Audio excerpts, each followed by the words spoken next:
They found it sealed, deep inside Tutankhamun's tomb, hidden, untouched, guarded for over 3,000 years. And when it was finally uncovered, it didn't look like a normal burial object. It looked like something else entirely. Something strangely familiar.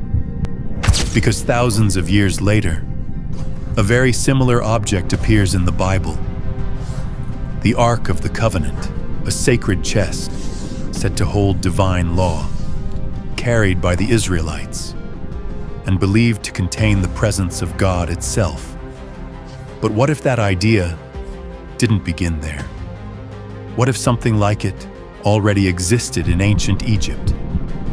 Because inside the tomb of Tutankhamun, archaeologists found something unusual. A shrine guarded by Anubis himself, sealed, protected, and not meant to simply be displayed, but to contain something.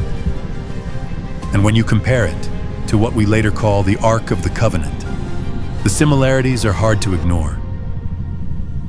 For more than 3,000 years, the tomb of a young Egyptian king lay hidden beneath the sands of the Valley of the Kings. When archaeologist Howard Carter finally opened it in 1922, the world expected gold, treasures, and royal artifacts, and those were certainly there. But among the objects inside the tomb was something far stranger. A black jackal, life-sized, silent, watching.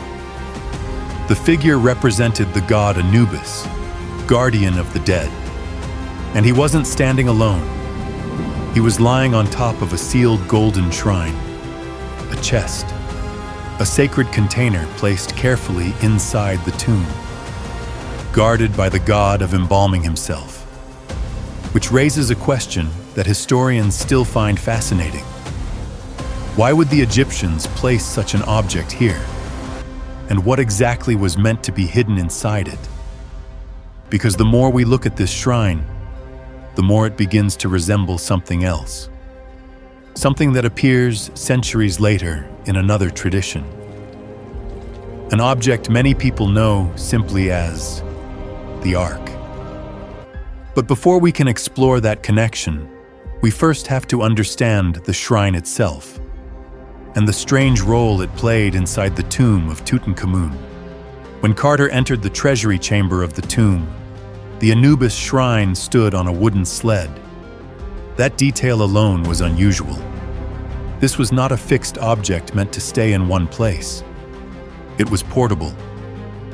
The sled allowed priests to move the shrine during ritual ceremonies. But even more interesting was its design. The shrine itself was made of wood covered in gold leaf. On its sides were sacred symbols of protection, and across its surface ran long carrying poles. These poles allowed priests to lift the shrine and carry it in procession, which tells us something important. This chest was not simply storage, it was a ritual object. Something that could move, something that traveled, and something that was treated with extreme reverence. But perhaps the most mysterious detail was its position inside the tomb, because the shrine was not placed beside the king.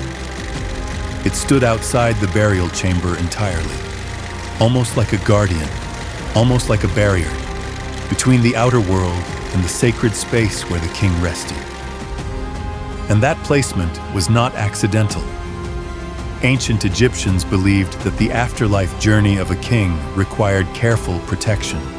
Spiritual dangers surrounded the dead, hostile forces, malevolent spirits, and threats that could prevent the soul from reaching the realm of Osiris. Anubis was the god responsible for guiding and protecting the dead through this dangerous passage. So placing his shrine at the entrance of the treasury chamber was not symbolic decoration. It was spiritual defense. But that still leaves the most important question. What was inside the chest? When archaeologists carefully opened the shrine, they discovered that it did not contain a statue of Anubis. Instead, The chest held ritual objects connected to the king's embalming process. Sacred materials, amulets, and ceremonial items meant to protect the body and soul of the pharaoh. In other words, this chest functioned as a container of ritual power, a place where sacred objects were kept hidden from the outside world. And that idea was not unique to this tomb. Across Egypt, temple reliefs and burial chambers repeatedly show sacred chests like this, containers placed inside temples, objects carried by priests during religious processions, shrines protected by winged goddesses spreading their arms over the sacred container. To the Egyptians, these objects served a very specific purpose. They held something that was too sacred to remain exposed, something that needed to be protected, something that needed to remain hidden. Because divine power, in Egyptian belief, could reside inside an object. And sometimes the holiest objects of all were never meant to be seen, which leads to a surprising realization. The design of these Egyptian sacred chests begins to look strangely familiar. Gold-covered container, sacred contents hidden inside, carrying poles used by priests, a divine presence associated with the object. Centuries later, another civilization would describe an object with almost the same structure, a sacred chest covered in gold, carried by poles, protected by winged figures, and believed to hold the covenant between a people and their God. In the biblical book of Exodus, this object is known as the Ark of the Covenant. But that raises an extraordinary historical question. Did the idea of a sacred ark begin with the Israelites? Or had Egypt already developed something very similar long before? Because the more we examine the sacred chests of ancient Egypt, the harder it becomes to ignore the resemblance. And in the next part of this series, we'll explore a pattern that appears again and again across Egyptian temples and tombs.